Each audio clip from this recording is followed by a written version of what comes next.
Maligayang pagdating sa Dear Niece, isang channel ng mga kwentong hango sa tunay na karanasan ng mga Pilipino.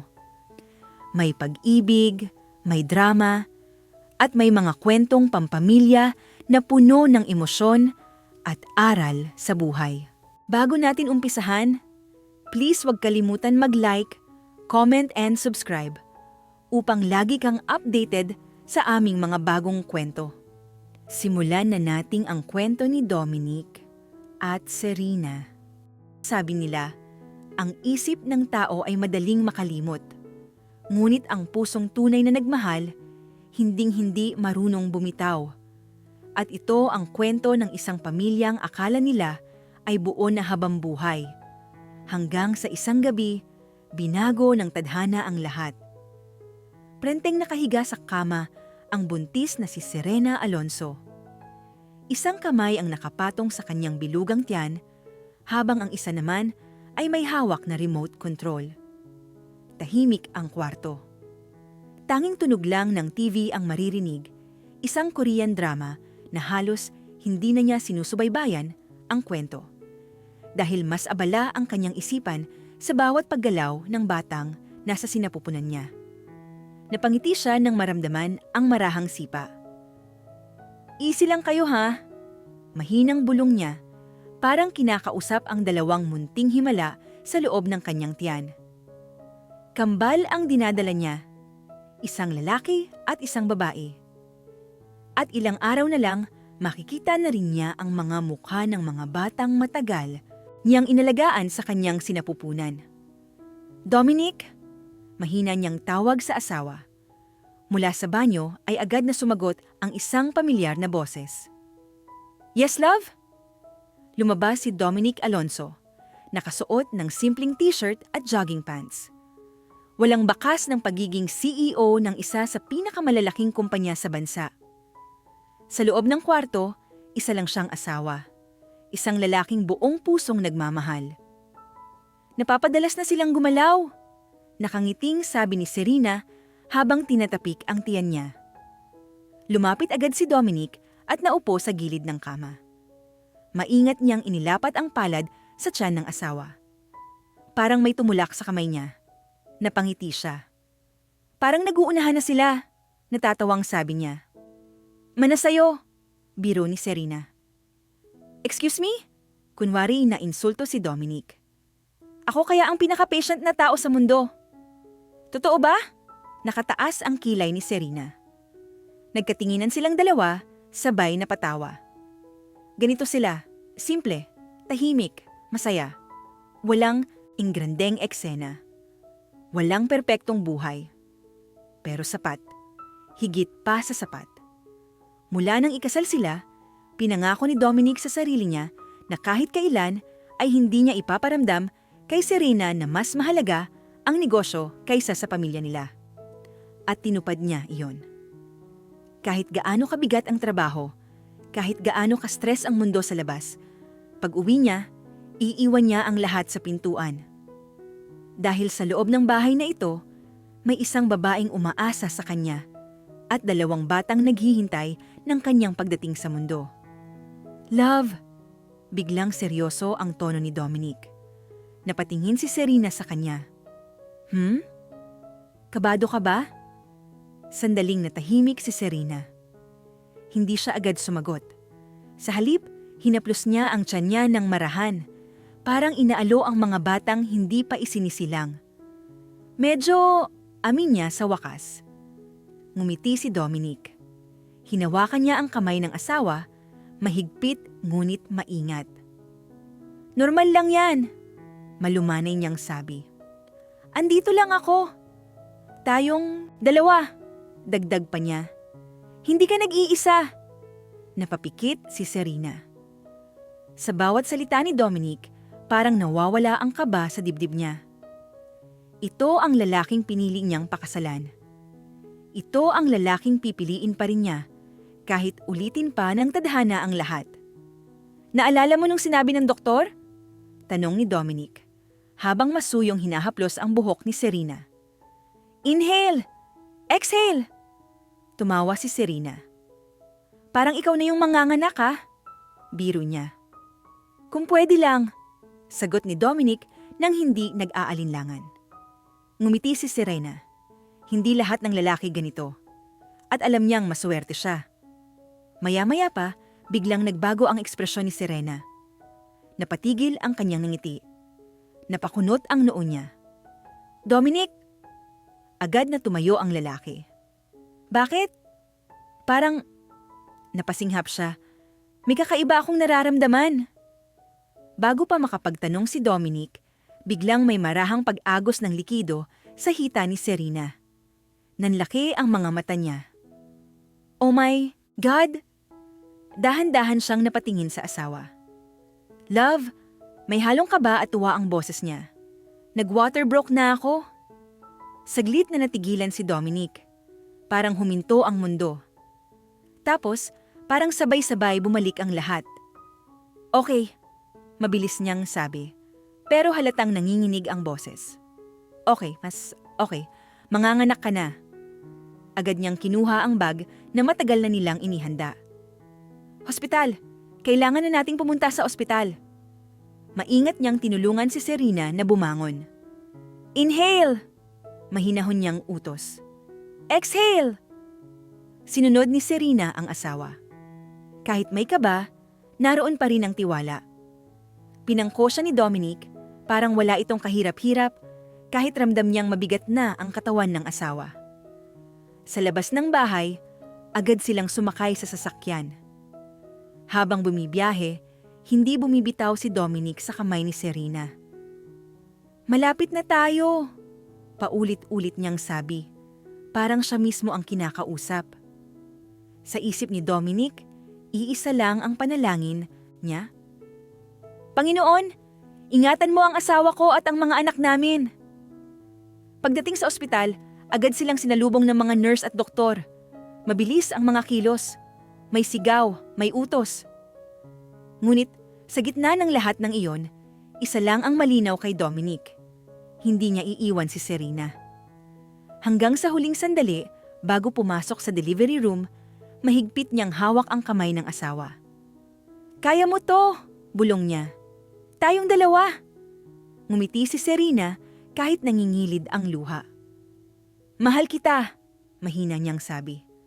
Mahal na mahal kita, agad na tugon ni Dominic. Isinara ang pinto ng delivery room at naiwan si Dominic sa labas. Mag-isa, tahimik, nakahawak sa rosaryong matagal na niyang hindi nahahawakan. Doon, sa malamig na hallway ng ospital, hindi CEO ang nakatayo. Isang asawa, isang ama, isang lalaking handang ibigay ang lahat para sa pamilyang mahal niya. Hindi niya alam na iyon na pala ang huling gabing buo silang magkasama. Hindi niya alam na ilang oras mula ngayon, susubukin ng tadhana ang kanilang pagmamahal. At hindi niya alam na ang gabing ito ang magiging simula ng isang kwentong puno ng sakit, pagkakahiwalay, at isang pag-ibig na kahit makalimutan ng isip, ay hinding-hindi kailanman iiwan ng puso. Sa labas ng delivery room, mag-isang nakaupo si Dominic Alonzo. Tahimik ang paligid, ngunit napakaingay ng tibok ng kanyang dibdib. Paulit-ulit siyang naglalakad, pabalik-balik sa hallway. Minsan ay hihinto, minsan ay mapapatingala sa kisame, minsan ay mapapapikit, parang pilit kinakausap ang Diyos sa katahimikan. Please, mahina niyang usal. Ilayo mo sila sa anumang panganib. Sa loob ng delivery room, nakahiga si Serena Alonzo. Pawis na pawis, hingalin, ngunit pilit na lumalaban. Inhale! Utos ng doktora. Exhale! Sinusunod niya ang bawat instruksyon, kahit ramdam na ramdam niya ang sakit. Masakit. Napakasakit. Ngunit sa bawat kirot, isa lang ang iniisip niya. Para ito sa mga anak ko. Sa bawat pagtulak, parang may kumakala sa loob ng kanyang katawan. Parang may bahagi ng kanyang sarili na unti-unting inaalis. Maaari na po, sabi ng doktora matapos ang ilang sandali. Isang malakas na iyak ang pumuno sa silid. Isang sanggol. Isang buhay. Napaluha si Serena. Baby! Mahina niyang sambit. Hindi pa man siya nakakabawi. Isang panibagong kirot na naman ang dumating. Ma'am, may isa pa po, sabi ng nurse. Muling humigpit ang kamay ni Serena sa kama. Konti na lang, bulong ng doktora. Malapit na. At ilang sandali pa, isa na namang iyak ang umaling-awngaw sa silid. 2 iyak, 2 buhay, 2 anak. Napahagulgol si Serena. Salamat. Mahinang sabi niya. Hindi alam kung kanino niya iyon sinasabi. Sa labas ng delivery room, biglang bumukas ang pinto. Agad tumayo si Dominic. Mr. Alonso, ngumiting sabi ng doktora. Congratulations! Maayos po ang kalagayan ng asawa ninyo at ng mga bata. Parang nabunutan ng tinik ang dibdib ni Dominic. Napaupo siya sa pinakamalapit na upuan. Thank God! Salamat po, doktora! Paos niyang sabi. Ililipat na po namin ang asawa ninyo sa private room. Nasa nursery po muna ang kambal. Opo! Opo! Sunod-sunod niyang tugon. Sa isip ni Dominic, ito na ang simula ng bagong yugto ng buhay nila. Hindi niya alam na sa parehong ospital, sa parehong gabi, may mga matang nagmamasid sa bawat kilos nila. Makaraan ng ilang oras, dahan-dahang nagising si Serena sa private room. Mahina ang katawan, mabigat ang talukap ng mata. Ngunit nang makita niya ang asawang nakaupo sa tabi ng kama, nakangiti, agad siyang napangiti rin. Love! Agad tumayo si Dominic at hinawakan ang kamay niya. Hey! Malumanay niyang sabi. Kumusta ka? Pagod, mahina niyang sagot. Pero masaya. Malusog sila, agad niyang sabi. Pareho silang okay. Napapikit si Serena sa tuwa. Naisip mo na ba ang ipapangalan natin? Tanong niya. Tumango si Dominic. Pero gusto kong ikaw ang magdesisyon. Ngumiti si Serena. Ang lalaki? Huminga siya ng malalim. Elijah? Napangiti si Dominic. At ang babae? Elena. Perfect. Agad niyang sagot. Hinawakan niya ang noo ng asawa at marahang hinalikan. Salamat, bulong niya. Salamat sa pagbibigay sa akin ng pamilya. Sa sandaling iyon, walang ibang mahalaga kundi silang 4. 3 araw ang lumipas. Tahimik at payapa ang lahat. Walang masamang senyales. Walang dahilan para mag-alala. Hanggang sa araw ng paglabas nila ng ospital. Maaga pa lang, handa na si Serena. Nakapagbihis na siya.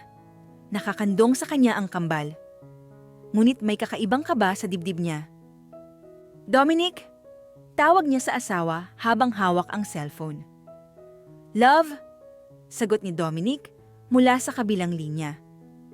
Nadelay ako ng konti. Traffic. Pero papunta na ako dyan. Okay, sagot ni Serena. Mag-iingat ka.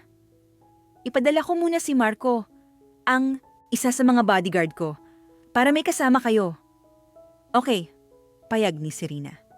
Hindi nagtagal, pumasok sa kwarto ang bodyguard. Ma'am, seryoso ang tono nito. Kailangan na po nating umalis. Napakunot ang noo ni Serena. Hindi pa dumadating ang asawa ko. May emergency po, mabilis na sabi ng lalaki. Kailangan po ninyong dumaan sa fire exit papunta sa basement. Nanlamig ang katawan ni Serena. Anong nangyayari? Walang sagot ang lalaki. Sa halip, inilabas nito ang baril na nakasukbit sa baywang. Doon, alam ni Serena na may mali. Ma'am! Mariing sabi nito. Kahit anong mangyari, huwag na huwag po kayong lilingon. May kaba, may takot, may pagkalito. Ngunit mas nanaig ang instinct ng isang ina.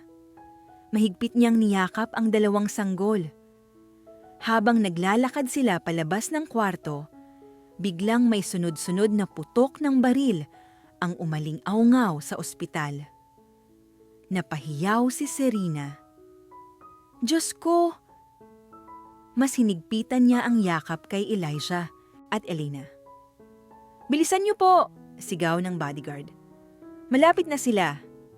Sa bawat hakbang, ramdam ni Serena ang panghihina ng katawan niya. Kakapanganak lang niya. Ngunit hindi siya pwedeng huminto. Hindi ngayon. Hindi para sa mga anak niya. Pagdating nila sa basement, doon niya nakita ang mas nakakatakot na tanawin. May mga armadong lalaki, nakaabang. Hindi tayo pwedeng magkasama, mabilis na sabi ng bodyguard. Ma'am, kayo ang target nila. Nanlaki ang mata ni Serena. Paano ang mga anak ko? May isa pong kasambahay na maghihintay sa kabilang exit. Sagot nito. Kailangan po nating maghiwalay. Parang tinusok ang puso ni Serena.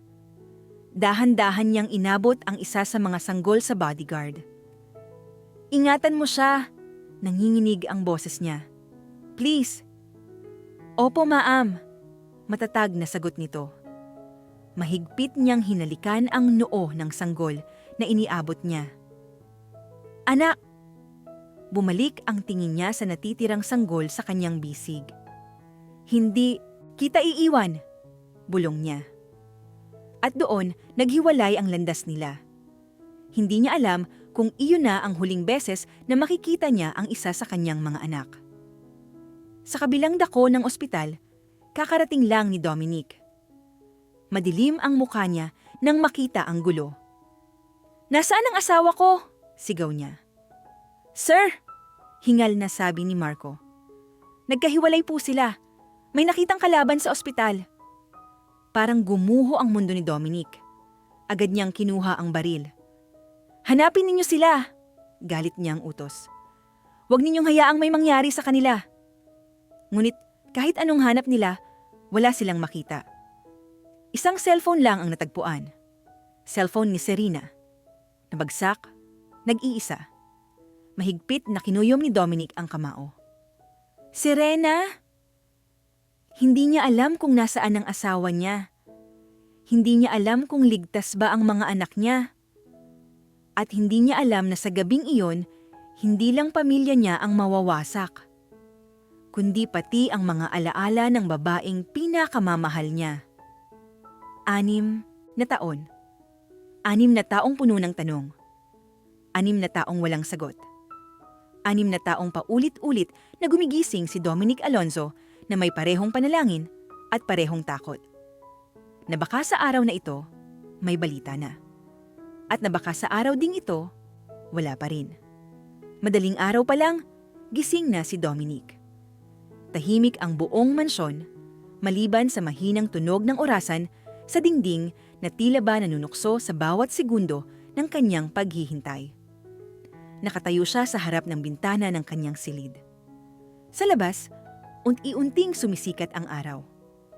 Dati, ito ang oras na katabi niya si Serena. Dati, gigising siya sa amoy ng kape at sa boses ng babaeng pinakamamahal niya.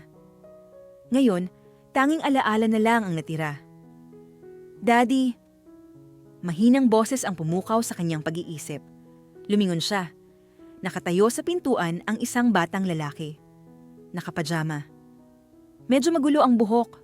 May hawak na stuffed toy. Si Elia. Hindi ka na naman natulog? Malambing na tanong ni Dominic habang nilalapitan ang anak. Umiling ang bata. Napanaginipan ko si Mommy, mahina nitong sabi. Parang may humigpit sa dibdib ni Dominic.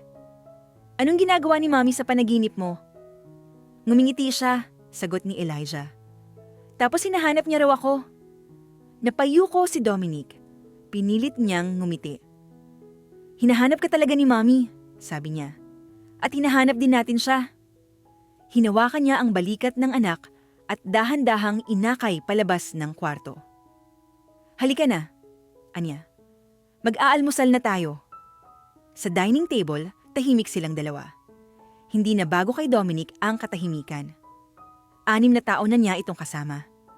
Ngunit para kay Elijah, bawat araw na dumaraan ay araw na walang ina. Daddy? Biglang tanong ng bata habang nagsusubo. Babalik pa ba si Mommy? Saglit na natigilan si Dominic. Ito ang tanong na 6 na taon na niyang sinasagot, ngunit kailanman ay hindi nasasanay. Tumikhim siya. Babalik! Matatag niyang sagot. Hindi tayo susuko. Ngumiti si Elia. Promise? Promise, sabi ni Dominic habang itinataas ang kanang kamay. Pagkatapos ng almusal, inihatid ni Dominic ang anak sa eskwelahan. Habang nagmamaneho, hindi niya maiwasang mapatingin sa upuan sa tabi niya. Walang laman. Doon dati umuupo si Serena. Doon siya tatawa, magkukuwento, o minsan ay mananahimik lang habang hawak ang kamay niya. Pagdating sa school, bumaba si Elia. "Bye, Daddy!" masiglang sabi ng bata. "Bye, anak!" ngumiting tugon ni Dominic.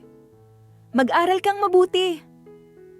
Habang pinapanood niyang pumasok ang anak sa gate, isang kirot na naman ang dumaan sa kanyang dibdib.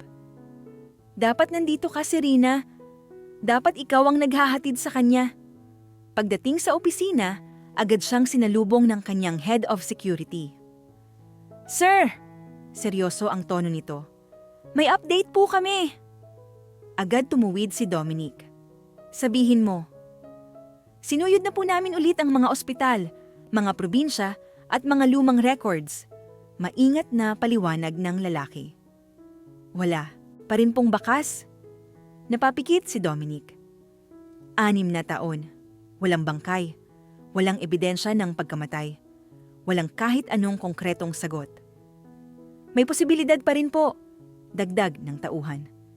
"Nabuhay pa si Ma'am Serena." Iyon ang pangungusap na nagpapatuloy sa buhay ni Dominic. "Ipagpatuloy ninyo!" Mahinahon ngunit matatag niyang utos. "Huwag ninyong ihinto ang paghahanap." "Opo, sir." Sa buong araw, nilibing ni Dominic ang sarili sa trabaho. Mga meeting, mga kontrata, mga numero. Ito ang naging takbuhan niya. Kapag hindi niya iniisip, mas madaling huminga. Ngunit kahit anong pilit niya, sa bawat katahimikan ng opisina, bumabalik ang alaala. Ang ngiti ni Serena, ang boses niya, ang huling beses na nakita niya ito, cellphone na naiwan sa sahig ng ospital. Pag-uwi niya ng bahay, naabutan niya si Elia sa sala. May hawak na drawing. "Daddy," masiglang sabi ng bata, "ginawa ko to." Lumapit si Dominic at tiningnan ang papel. Isang stick, family.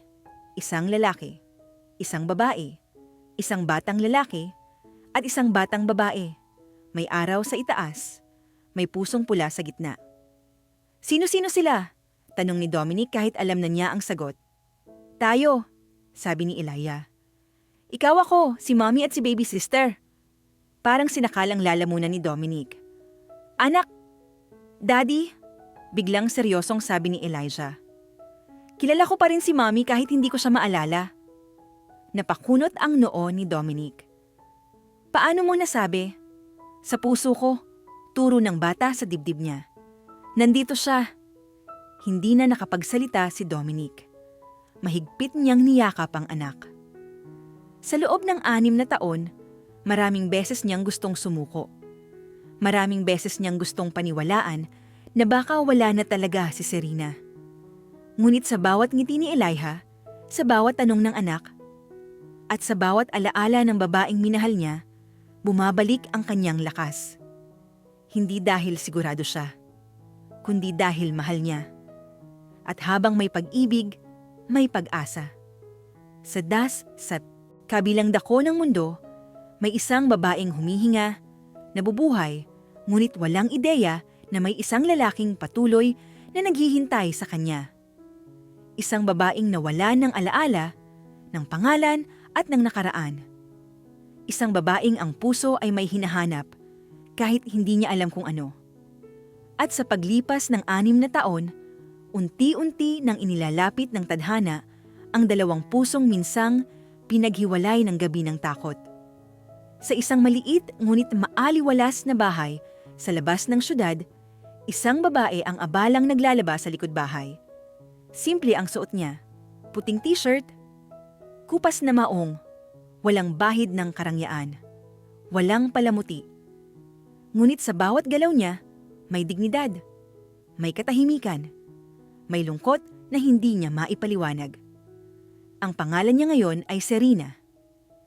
Iyon ang pangalang itinuro sa kanya ng mga taong umampon sa kanya 6 na taon na ang nakalilipas. Iyon ang pangalang ginamit niya sa lahat ng dokumento. Iyon ang pangalang kinilala ng mundo. Ngunit kahit araw-araw niya itong naririnig, parang may kulang. Parang may parte ng kanyang sarili na hindi sumasagot sa pangalang iyon. "Ma," tawag ng isang batang babae mula sa loob ng bahay. Agad niyang iniwan ang nilalabhan at pumasok sa kusina.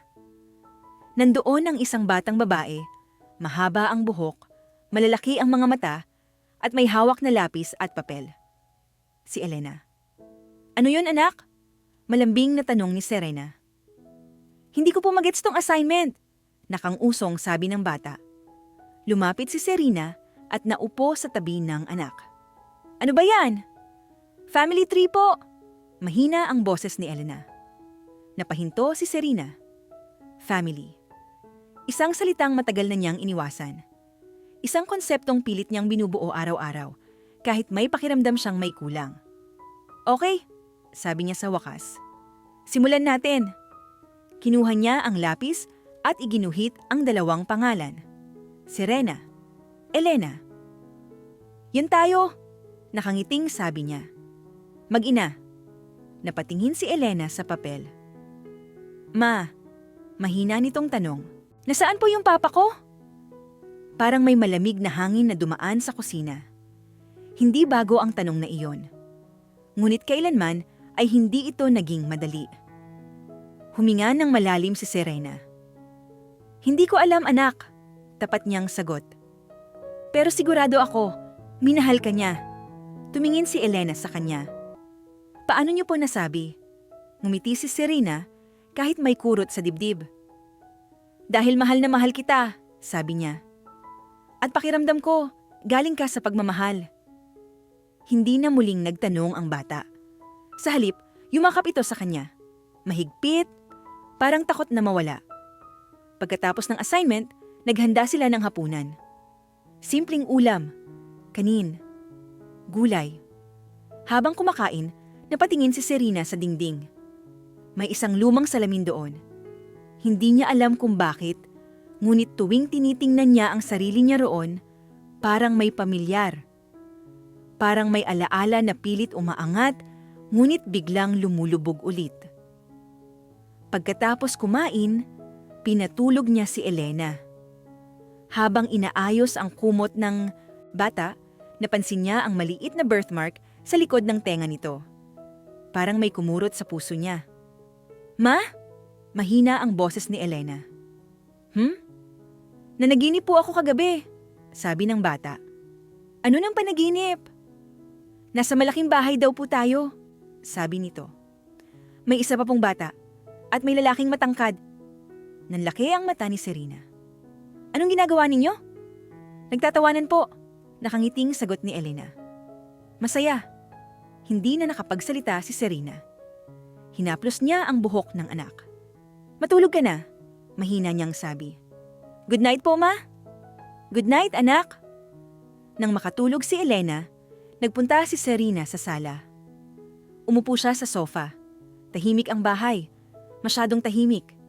Inilapag niya ang palad sa dibdib niya. May kabigatan. Parang may nawawala. Bakit parang may kulang? Bulong niya sa sarili.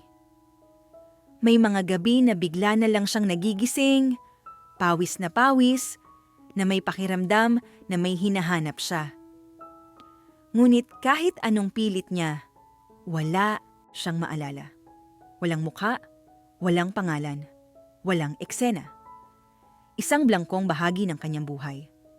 Kinabukasan, maagang gumising si Serena. Inihatid niya si Elena sa paaralan. Habang naglalakad sila sa sidewalk, biglang huminto ang bata. "Ma," bulong nito. "Bakit parang kinakabahan po ako?" Napatingin si Serena sa anak. "Bakit?" "Hindi ko po alam," sagot ng bata. "Parang may mangyayari." Hinawakan ni Serena ang kamay ng anak. "Walang masamang mangyayari," mahinahon niyang sabi. "Magiging okay ang lahat." Ngumiti si Elena at nagpatuloy sila sa paglalakad. Pagkatapos ihatid ang anak, dumiretso si Serena sa maliit na opisina kung saan siya nagtatrabaho bilang admin assistant. Tahimik ang trabaho, paulit-ulit. Ngunit sapat para mabuhay. Habang nag-aayos siya ng mga papeles, bigla siyang natigilan. May pumasok na lalaking hindi niya kilala. Matangkad, malinis manamit. May tindig ng isang taong sanay sundin. Sandali silang nagkatitigan. Sa isang iglap, parang may dumaan na kuryente sa katawan ni Serena. Nanlamig ang mga daliri niya. Hindi niya alam kung bakit. Hindi rin niya alam kung bakit biglang bumilis ang tibok ng puso niya. Ang lalaki naman, tila ba napatigil din sa paglakad. Parang may nakita siyang pamilyar. Ngunit bago pa sila makapagsalita, may tumawag sa lalaki. "Sir, andyan na po ang sasakyan." Bumalik sa realidad ang lalaki at mabilis na umalis. Nanatiling nakatayo si Serena. "Nakakainis," bulong niya. "Bakit parang kilala ko siya?"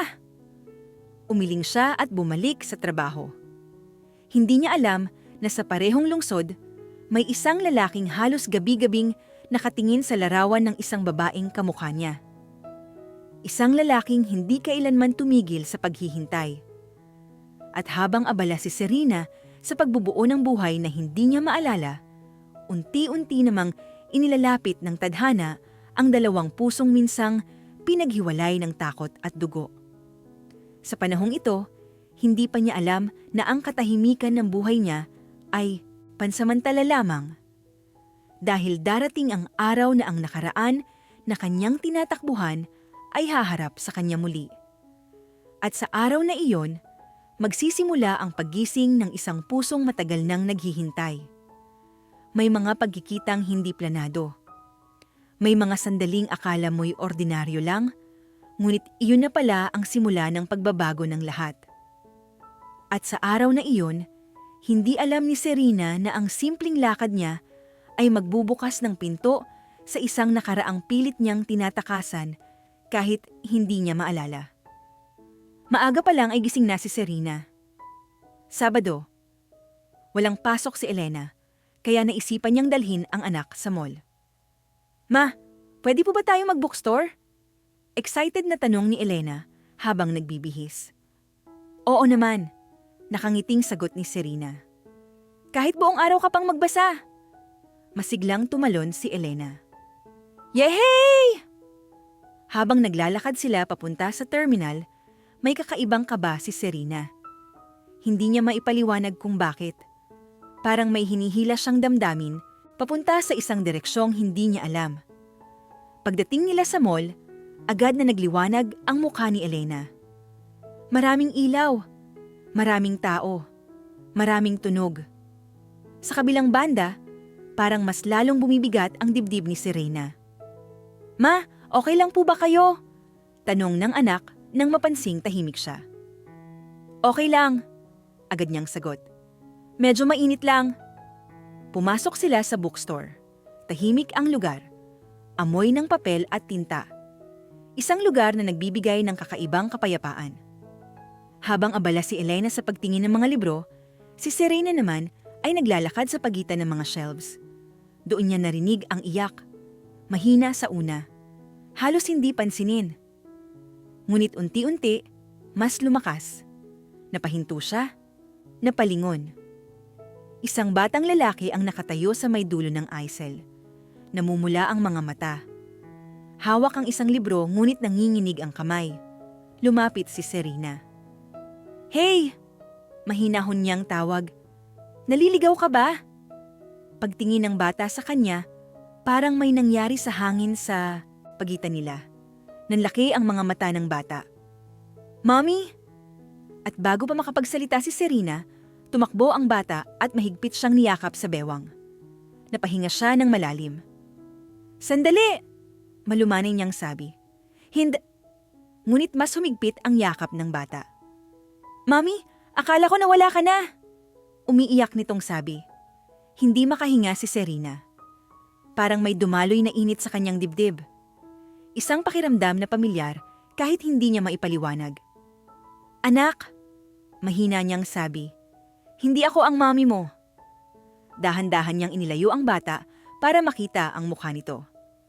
At sa sandaling iyon, parang may huminto sa mundo. Kamukhang kamukha ni Elena. Parehong hugis ng mata. Parehong ngiti. Parehong linya ng mukha. "Anong pangalan mo?" Nanginginig ang boses ni Serena. "Elijah!" Mahina nitong sagot habang nagpupunas ng luha. Parang may tumusok sa dibdib ni Serena. Elijah. Hindi niya alam kung bakit ngunit may kumurot sa puso niya nang marinig ang pangalang iyon. "Nasaan ang daddy mo?" tanong niya. "Hinahanap niya po ako," sagot ng bata. "Pero gusto ko po sa inyo." Hindi niya alam kung anong sasabihin. Hindi niya alam kung bakit gusto niyang yakapin ulit ang batang ito. Sa huli, pinili niyang gawin ang tama. "Halika," anya, "hahanapin natin ang daddy mo."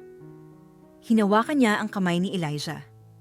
Sa bawat hakbang papunta sa security desk, mas lalo lang bumibilis ang tibok ng puso niya. Parang may hinihintay siyang makita. At hindi siya nagkamali. "Daddy!" Sabay-sabay na palingon ang mga tao. Tumakbo si Elijah palabas ng bookstore. At doon, nakatayo ang isang lalaking matagal nang naghihintay. Si Dominic Alonso. Nanlaki ang mga mata niya nang makita ang anak na papalapit sa kanya. Agad niyang sinalubong si Elijah at niyakap ng mahigpit. "Anak," paos niyang sabi. "Akala ko..." Huminto ang salita niya nang mapatingin siya sa babaeng kasunod ng anak niya. Ang mundo ay tila huminto. Ang tunog ay naglaho. Ang lahat ay nagdilim maliban sa babaeng nasa harapan niya. Siya, parehong mukha, parehong mga mata, parehong tindig. Ngunit ibang-iba ang tingin. "Serena?" Hindi niya napigilang sambitin ang pangalan. Napakunot ang noo ng babae. "Pasensya na po," maingat na sabi niya. Napatingin si Dominic sa kanya, parang may hinahanap sa mga mata niya. "Hindi mo ako kilala?" Mahinang tanong niya. Umiling si Serena. "Pasensya na po," ulit niya. "Pero nakita ko lang po ang anak ninyo na umiiyak." Saglit na hindi nakapagsalita si Dominic. 6 na taon ng paghihintay. 6 na taon ng panalangin. At ngayon, nasa harapan na niya ang babaeng mahal niya. Ngunit wala siyang alaala. "Daddy," singit ni Elisha. "Siya po ang mommy." Parang sinaksak ang puso ni Serena sa narinig. "Hindi," mahina niyang sabi. "Hindi ako." Ngunit hindi na siya pinakinggan ng bata.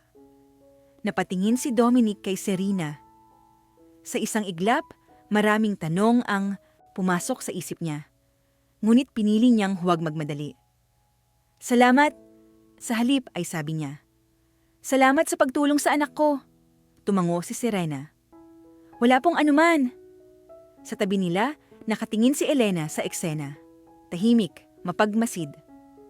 "Ma," mahina nitong tawag. "Kamukha po niya ako." Napalingon si Dominic.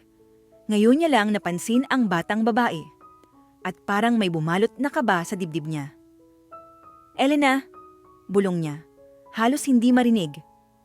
Napaatras si Serena. "Paano niyo po nalaman ang pangalan ng anak ko?" Napahinto si Dominic. Masyado na siyang nadulas. "Hinulaan ko lang," mabilis niyang sagot. Hindi kumbinsido si Serena. Ngunit bago pa siya makapagtanong, dumating ang isang babae. "Sir?" bulong nito kay Dominic. "Nandyan na po ang sasakyan." Huminga ng malalim si Dominic. Ayaw niyang magkamali.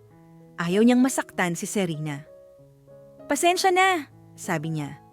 "Kailangan na naming umalis." Tumango si Serena. "Oo po." Ngunit bago sila tuluyang maghiwalay, lumapit si Elijah kay Serena. "Mami," mahina nitong sabi. "Babalik po ba kayo?"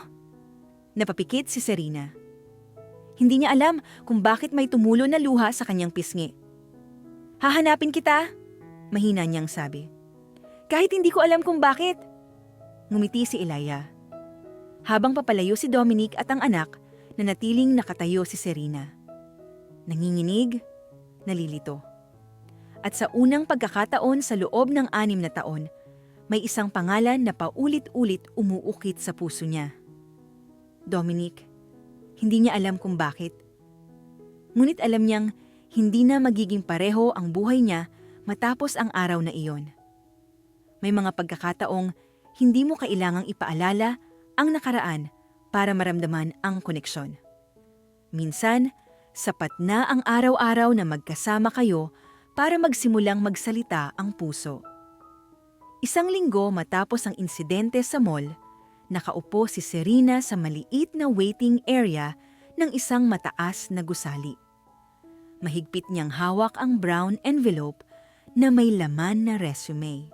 Hindi niya alam kung bakit siya kinakabahan ng ganito. Hindi ito ang unang beses na mag-a-apply siya ng trabaho. Hindi rin ito ang unang interview niya. Ngunit may kakaiba sa araw na ito. Parang may hinihila siyang pakiramdam papasok sa gusaling ito. "Ma'am Serena?" Tawag ng receptionist. "Pwede na po kayong umakyat." Tumango si Serena at tumayo. Habang papasok siya sa elevator, biglang pumasok sa isip niya ang mukha ng lalaking nakita niya sa mall. Si Dominic. Hindi niya alam kung bakit siya naaalala ng ganito. Pagbukas ng elevator, tumambad sa kanya ang isang malawak at tahimik na opisina. Modern. Malinis. May halong lamig. Lumapit siya sa mesa ng sekretarya. "Good morning po," magalang niyang bate. "Applicant po ako for executive assistant." Ngumiti ang babae. "Ma'am, kayo na po pala. Diretso na po kayo sa loob." Nanlaki ang mata ni Serena. "Sa loob po?" "Opo." Dahan-dahan siyang kumatok. "Come in." Nanigas ang katawan ni Serena nang marinig ang boses na iyon. Pagbukas niya ng pinto, doon siya natigilan. Nakatayo sa harap ng malawak na bintana ang lalaking matagal nang gumugulo sa isip niya. Si Dominic Alonzo. Nagkatinginan sila, sandaling katahimikan. Parang may humila sa oras. "Good morning?" Si Dominic ang unang nagsalita. "Please have a seat." Hindi agad gumalaw si Serena.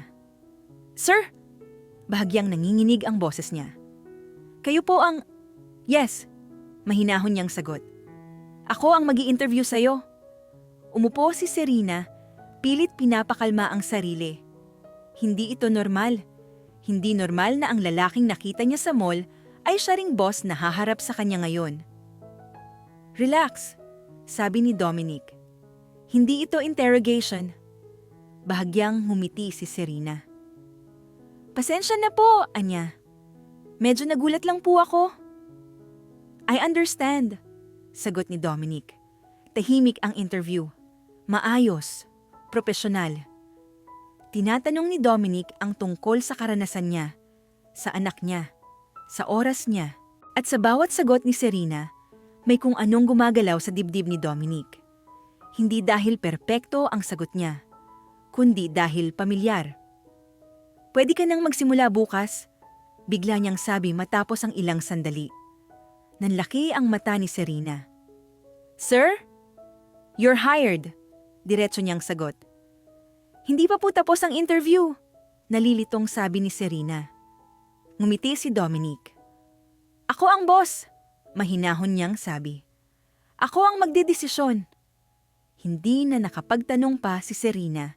Tinanggap niya ang trabaho. Kinabukasan, unang araw ni Serena bilang executive assistant ni Dominic. Maaga siyang pumasok. Ayaw niyang magkamali. Pagdating niya sa opisina, naroon na si Dominic. "Good morning," bati niya. "Good morning po, sir," agad na sagot ni Serena. Napansin niya ang mesa niya. Nasa loob ng opisina ng CEO. Hindi sa labas.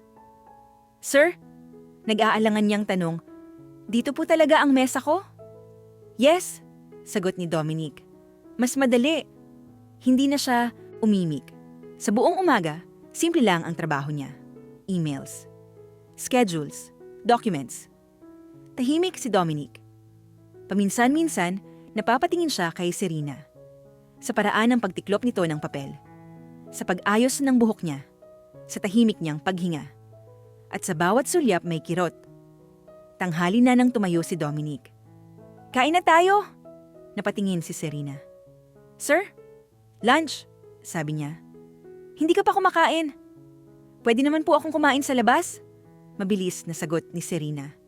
Umiling si Dominic. "Dito na," anya. "May pinadeliver ako."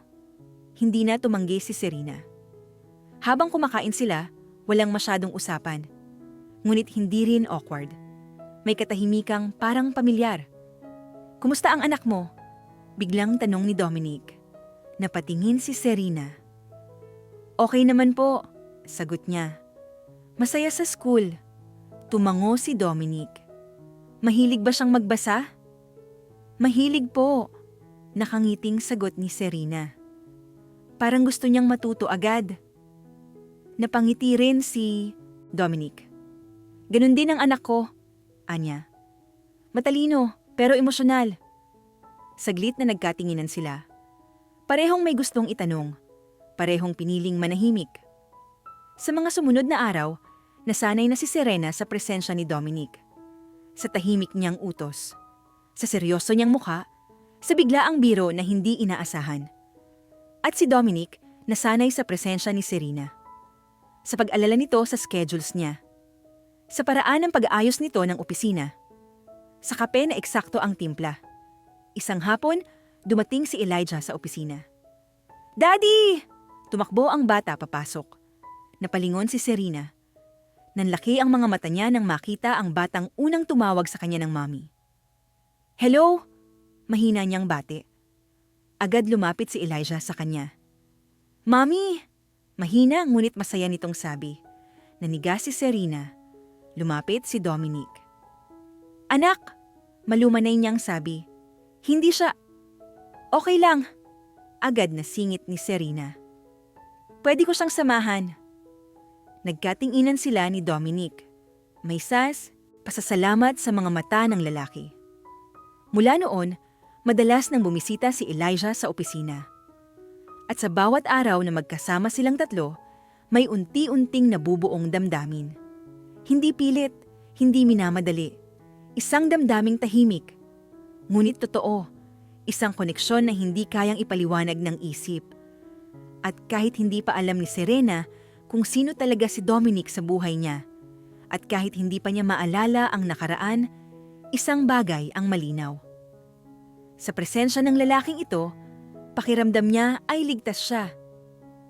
At minsan, iyon na lang ang kailangan ng puso para magsimulang umasa muli. May mga damdaming kahit pilit mong itinatago, kusang lumilitaw kapag may nagbabantang umagaw. At sa pagkakataong iyon, doon mo marirealize kung gaano nakalalim ang nararamdaman mo. Tahimik ang opisina ni Dominic Alonso ng umagang iyon. Abala si Serena sa pag-aayos ng schedule ng boss niya. Sunod-sunod ang meetings. Sunod-sunod din ang mga pangalan sa listahan. Ngunit sa gitna ng lahat ng iyon, may isang pangalang paulit-ulit na bumabalik sa screen ng kanyang laptop. Veronica Salazar. Business partner, major investor. At base sa mga bulong-bulungan sa building, isang babaeng matagal nang may gusto kay Dominic. "Sir?" Maingat na sabi ni Serena habang nakatayo sa tabi ng mesa. "May confirmation na po si Mrs. Salazar. Darating daw po siya mamayang hapon."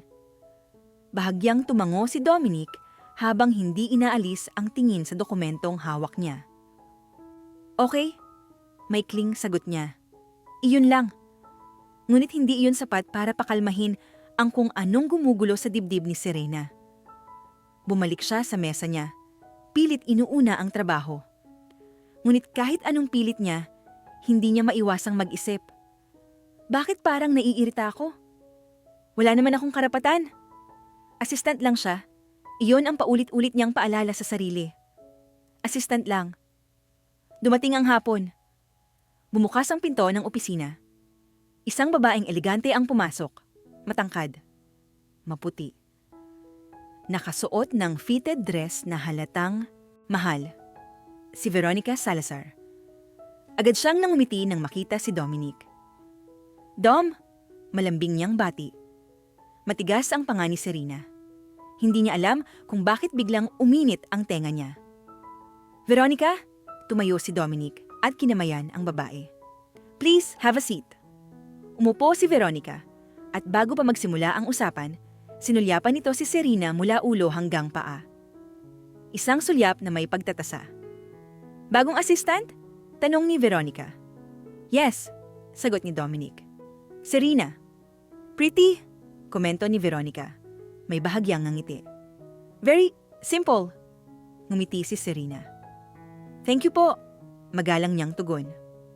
Sa buong meeting, halos hindi nagsalita si Serena. Ngunit ramdam niya ang tensyon sa paraan ng pagtawa ni Veronica, sa paraan ng paglapit nito kay Dominic, sa bawat biro na may halong lambing. At dinner? Tanong ni Veronica matapos ang meeting. Just like old times. Tahimik ang opisina. Napatingin si Serena kay Dominic. Bahagyang kumunot ang noo ng lalaki. I have prior commitments, mahinahon niyang sagot. Next time na lang. Hindi maitago ni Serena ang gulat. Ngunit mas lalo pang dumilim ang mukha ni Veronica. Still loyal, ha? Mahina nitong sabi. Tumayo ito at muling tumingin kay Serena. Nice meeting you, sabi niya bago tuluyang umalis. Pagkasara ng pinto, biglang bumuga ng hangin si Serena. Hindi niya namalayan na pinipigilan niya pala ang hininga niya. Sir, bigla niyang sabi, hindi niyo po kailangang i-cancel ang plans niyo dahil sa akin. Napatingin si Dominic sa kanya. Hindi ko kinansela dahil sa'yo. Mahinahon niyang sagot. Wala lang akong balak. Tahimik si Serena. Ngunit may kung anong gumaan sa dibdib niya at kinaiinisan niya iyon. Kinagabihan, dumaan si Dominic sa opisina ni Serena bago umuwi. Serena, tawag niya. Tumayo siya. Yes po, sir? May lakad ka ba bukas ng gabi? Napakunot ang noo ni Serena. Wala naman po, sagot niya. Bakit po? May dinner ang board, sabi ni Dominic. Kailangan ko ng kasama. Nanlaki ang mata ni Serena. Sir, agad niyang sagot. Assistant lang po ako. Ngumiti si Dominic. Exactly, anya. Assistant. Hindi kumbinsido si Serena. Ngunit sa huli, pumayag siya. Dumating ang gabi ng dinner, eleganteng restaurant, tahimik, eksklusibo. Nakasuot si Serena ng simpleng itim na dress. Walang alahas, walang sobrang make-up. Ngunit sa mata ni Dominic, wala nang mas babagay pa. Relax, bulong niya nang mapansing kabado si Serena. Ngumiti ito ng pilit. Sa loob ng restaurant, naroon si Veronica. At sa oras na iyon, alam ni Serena na hindi aksidente ang lahat. Serena, bulong niya sa sarili. Wala kang karapatan. Ngunit kahit anong paalala niya, hindi mapigilan ng puso ang reaksyon. Sa gitna ng hapunan, nilapitan ni Veronica si Serena. Alam mo, mahina nitong sabi. Matagal na kaming magkasama ni Dominic. Ngumiti si Serena. Good for you, tugon niya. Business partners? Napangiti si Veronica. More than that, bulong nito. At kahit bumalik siya, hindi kanya pipiliin. Nanlamig ang katawan ni Serena. Hindi ko siya inaagaw, matatag niyang sagot. At hindi rin ako humihingi ng anuman. Tumawa si Veronica. Tingnan natin. Pag-uwi nila, tahimik ang biyahe. Sir, biglang sabi ni Serena. Hindi niyo po kailangang gawin yon. Gawin ang alin? Isama ako, tugon niya. Para patunayan ng kahit ano. Huminto ang sasakyan. Tumingin si Dominic sa kanya. Hindi ko kailangang patunayan ng kahit ano, sabi niya. May pinipili na ako. Nanlaki ang mata ni Serena. Sir, mabilis niyang sabi. Huwag po. Bakit? Dahil natatakot ako. Amin niya. Hindi ko alam kung bakit, pero ayokong masaktan. Tahimik si Dominic. I won't hurt you. Mahinahon niyang sabi. Ngunit umiling si Serena. Hindi mo alam, bulong niya. At ako rin. At sa gabing iyon, si Serena ay umatras. Hindi dahil wala siyang nararamdaman, kundi dahil sobra. Sobra para sa isang pusong hindi pa handang umalala. May mga alaala na ayaw pilitin. May mga alaala na kusang bumabalik kapag handa na ang puso. At sa gabing iyon, hindi alam ni Serena na isang iglap na lang ang pagitan niya sa katotohanang matagal nang naghihintay. Tahimik ang opisina kinabukasan, mas tahimik kaysa karaniwan. Nasa mesa si Serena, nakatuon sa computer, ngunit wala sa ginagawa ang isip niya. Paulit-ulit sa kanyang isipan ang mga sinabi ni Dominic kagabi. May pinipili na ako. Hindi niya alam kung bakit parang may kumirot sa dibdib niya sa tuwing inaalala niya iyon. Hindi ba dapat ay wala lang? Hindi ba dapat ay hindi siya apektado? Assistant lang siya. Iyon ang paulit-ulit niyang sinasabi sa sarili. Ngunit kahit anong ulit niya, hindi niya mapaniwala ang puso niya. Serena? Napalingon siya. Nakatayo si Dominic sa pintuan ng opisina. May seryosong ekspresyon ng mukha. Pwede ba kitang makausap sandali? Tumango si Serena. Opo, sir. Isinara ni Dominic ang pinto. Biglang naging mas mabigat ang hangin. About kagabi, nagsimula siya. Sir! Agad na putol ni Serena. Huwag na po natin pag-usapan. Tumahimik si Dominic. Tinatakbuhan mo? Sabi niya sa wakas. Napakunot ang noo ni Serena. Hindi, matigas niyang sagot. Pinipili ko lang ang tama. Para kanino? Para sa ating lahat, sabi niya. May anak ka, may buhay ako, at may mga bagay na hindi ko maintindihan. Lumapit si Dominic. Exactly, mahina niyang sabi. Hindi mo maintindihan dahil may kulang. Biglang sumakit ang ulo ni Serena. Sir, napapahawak siya sa sentido. Masakit po ang ulo ko. Serena? Bigla siyang napaupo. Parang may bumuhos na bigat sa ulo niya. May mga larawan. Puting ilaw, amoy ng ospital, tunog ng monitor, isang kama, isang kamay na mahigpit na hawak niya. Dominic, nabigla ang lalaki. Anong sinabi mo? Napapikit si Serena. May dugo, hingal niyang sabi. May putok ng baril. Nanlaki ang mata ni Dominic. Lumapit siya at hinawakan ang balikat ni Serena.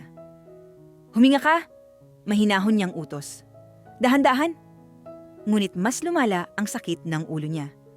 Biglang pumasok si Veronica Salazar sa opisina. Galit. Hindi na nagpaalam. Dominic, singhal niya. Hindi mo pwedeng gawin to sa akin. Veronica, babala ni Dominic. Umalis ka muna. Ngunit hindi siya nakinig. Tinatanggal mo ako sa partnership, sigaw niya. Dahil lang sa babaeng to? Itinuro niya si Serena. Nasa meeting tayo, mariing sabi ni Dominic. Lumabas ka? Ngunit sa halip na umalis, lumapit si Veronica kay Serena. Alam mo ba kung sino ka? Mapanuyang tanong niya. Alam mo ba kung kanino ka pumapasok? Nanlamig ang katawan ni Serena. Veronica, muling babala ni Dominic. Ngunit huli na. Biglang itinulak ni Veronica si Serena. Nawala ng balansing si Serena. Bumangga ang ulo niya sa gilid ng mesa. Isang matinis na tunog. Isang iglap. At biglang nagdilim ang lahat. Puting ilaw, mabigat ang katawan, may boses. Ma'am, naririnig niyo po ba ako? Unti-unting dumilat si Serena. Ospital. Nakatitig siya sa kisame. May hawak na kamay sa kanya. Mainit, pamilyar.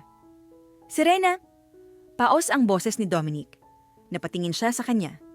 At sa sandaling iyon, parang bumukas ang isang pinto sa isip niya.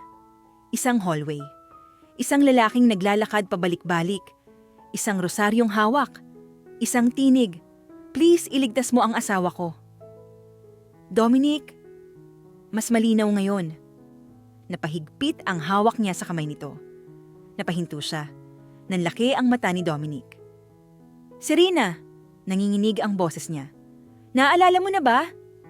Tumulo ang luha sa mata ni Serena. "Oo." Humagulgol siya. "Naalala ko na." Niyakap siya ni Dominic. Mahigpit, parang takot siyang mawala muli. "I'm sorry," iyak ni Serena. "Pinabayaan kita." Umiling si Dominic.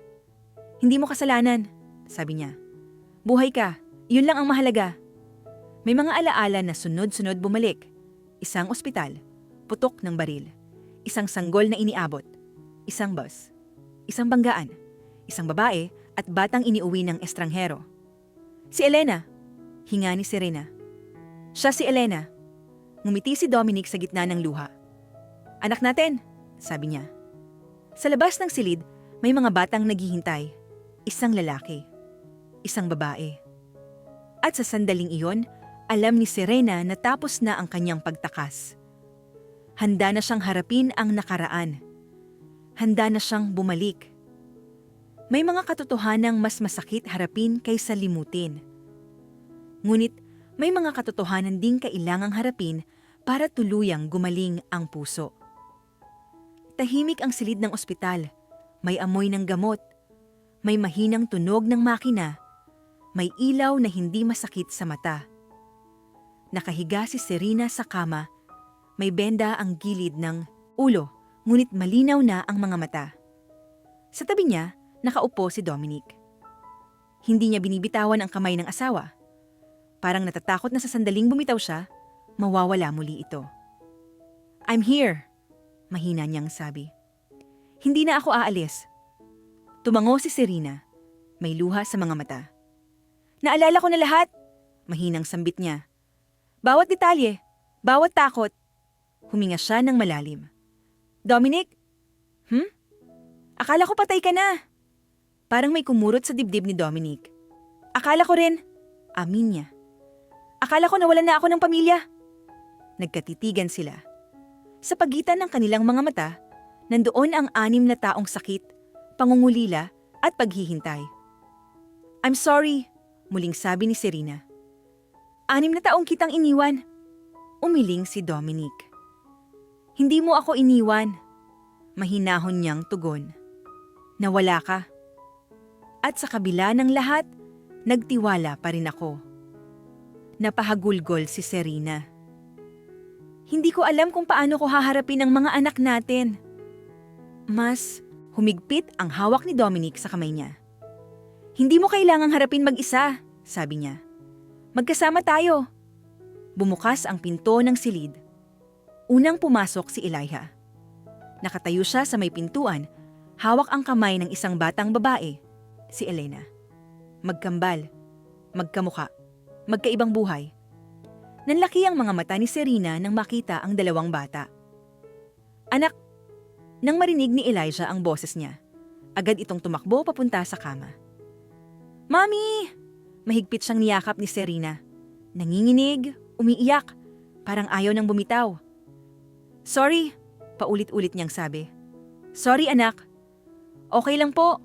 Mahina ngunit matatag na sagot ni Elijah. "Bumalik ka na." Lumapit si Elena. Tahimik, nag-aalinlangan. Hinawakan ni Serena ang kamay ng bata. "Ikaw si Elena," mahina niyang sabi. "Anak ko." Tumango ang bata. Biglang yumakap si Elena. At doon, tuluyang bumigay ang luha ni Serena. Sa unang pagkakataon, kumpleto na ulit ang kanyang mundo. Makaraan ang ilang oras, naiwan silang dalawa ni Dominic sa silid. Kumalma na ang mga bata. Inihatid muna sa waiting area. "May kailangan kang malaman," seryosong sabi ni Dominic. Napatingin si Serena. "Si Veronica," patuloy niya. "Matagal na siyang may gusto sa akin, pero wala kaming naging relasyon." Tumango si Serena. "Naalala ko," mahina niyang sabi. "Lagi siyang galit." Napabuntong hininga si Dominic. "Tinapos ko na ang partnership," anya. "At ipinagbabawal ko na siyang lumapit sa atin." Ngumiti si Serena, may halong biro sa mga mata.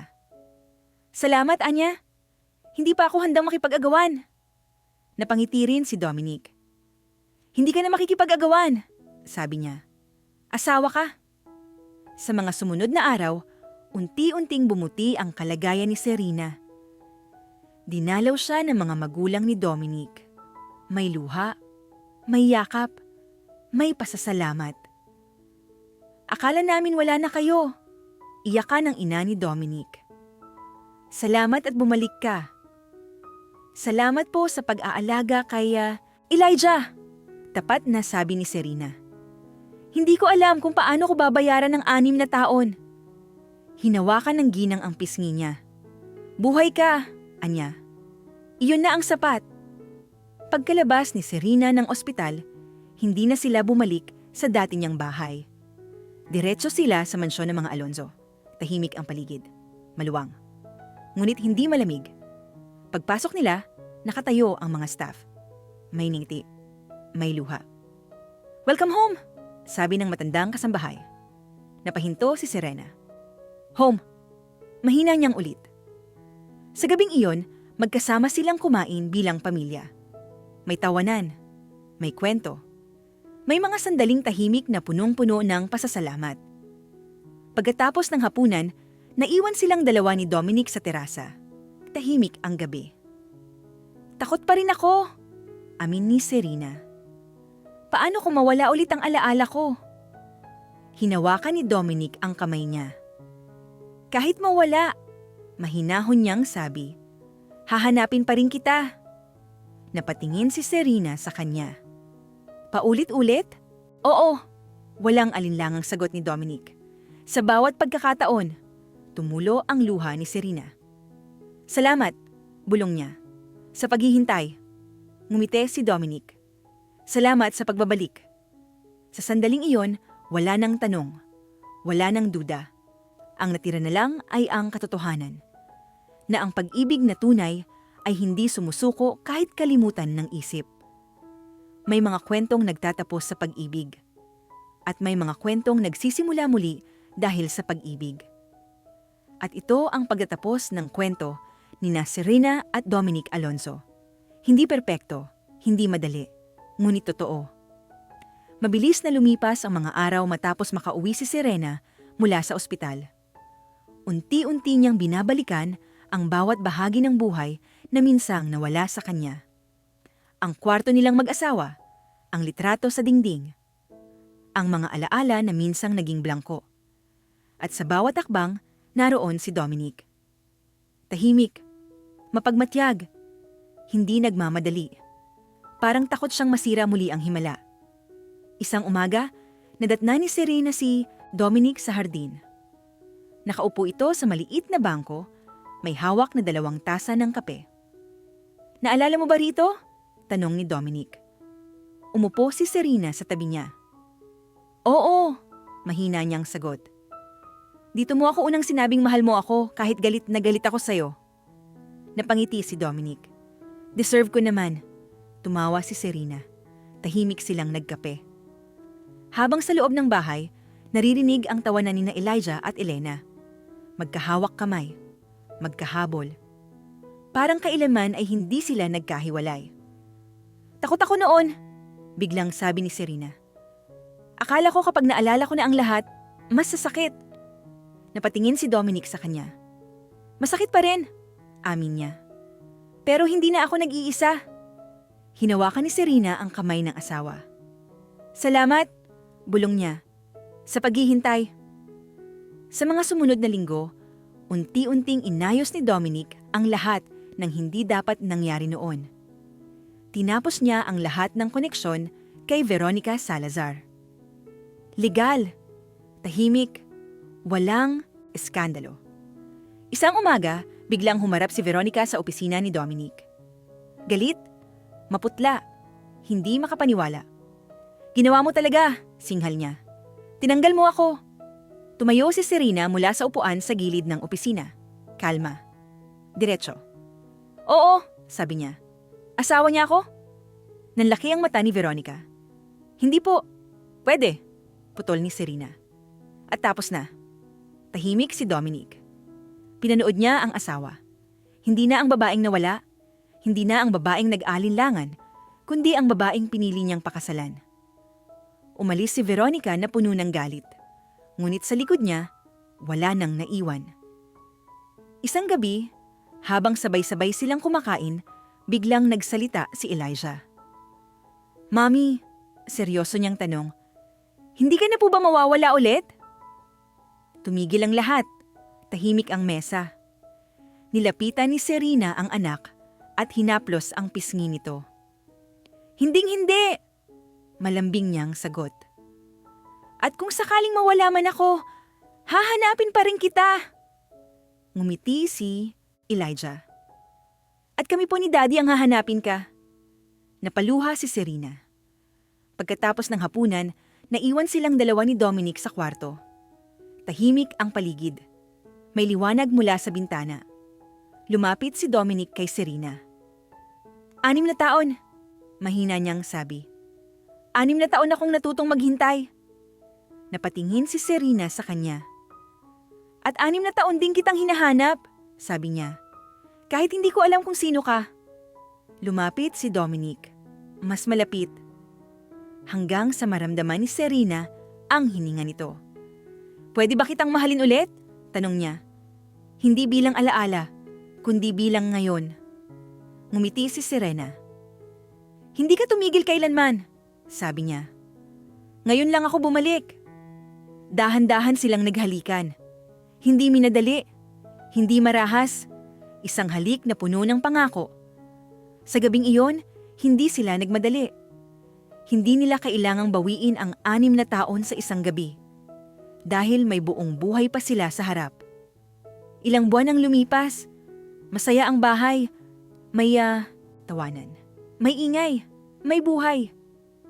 Isang umaga, nasa kusina si Serena nang mapansin niyang nanginginig ang kamay niya. Nahilo siya. Napaupo. Tinawag niya si Dominic. Makalipas ang ilang oras, magkahawak kamay silang nakatayo sa loob ng ospital. Tinitigan nila ang resulta. Nanlaki ang mata ni Dominic. Ngumiti si Serena. "Buntis ako!" Hindi agad nakapagsalita si Dominic. Bigla siyang napaupo. "Talaga?" Tumango si Serena. Tumayo si Dominic at niyakap siya. Mahigpit. "Salamat!" Paulit-ulit niyang sabi. "Salamat!" Nang malaman ni na Elijah at Elena ang balita, nagtilian sila sa tuwa. "Baby!" Sabay nilang sigaw. At sa sandaling iyon, alam ni Serena na buo na talaga ang lahat. Isang gabi, habang magkakasama silang nakatingin sa bituin, mahina niyang sambit. "Nakakalimot ang isip." Tiningnan siya ni Dominic. "Pero hindi ang puso." Dugtong nito. Nagkatitigan sila. Ngumiti. Sa kabila ng sakit, sa kabila ng pagkawala, sa kabila ng 6 na taong pagitan, natagpuan pa rin nila ang isa't isa. At dito nagtatapos ang kwento ng pag-ibig na hindi sumuko, ng pag-asang hindi napagod, ng pusong kahit nakalimot ang isip ay hinding-hindi kailanman tumigil magmahal. Naway nagustuhan nyo ang kwento natin ngayon araw. Huwag kalimutan ang mag-subscribe upang lagi kang updated sa ating mga bagong kwento. Salamat sa suporta.